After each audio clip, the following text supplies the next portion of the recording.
Поворотник включить тоже, а вот посмотреть по сторонам и в зеркало сил уже не хватило. Зато дядя научил владельца белой иномарки окучивать сугробы, а водителя темного седана прихватил с собой за компанию. Пришлось мужчинам нежиться на солнышке до самого заката.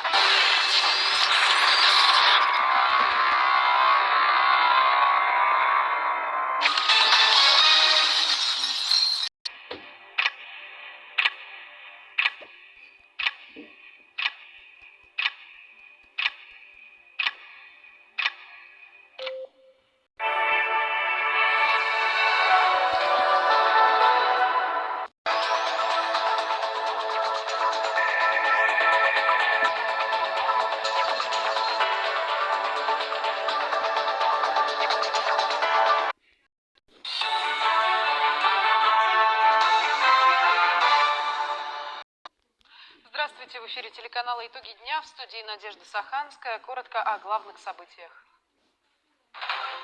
С общей помощью в Якутии вводят свои меры поддержки мобилизованным. Самозащита своих финансов. Пользователи российских финансовых организаций получили возможность устанавливать в банке запрет на онлайн-операции или ограничивать их параметры. Наставничество как один из способов творить добро. О теме развития благотворительности и волонтерства в Якутии расскажут наши корреспонденты. Ментальное здоровье – это основа благополучия каждого из нас. Сегодня в стране отмечается День психического здоровья. Как полюбившиеся спектакли и номера, так и новые программы. В Национальном театре открылся 43-й театральный сезон.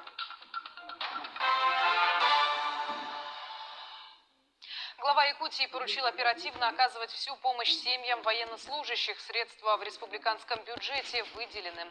Напомним, с 5 октября в Якутии стартовал прием заявлений на предоставление дополнительных мер поддержки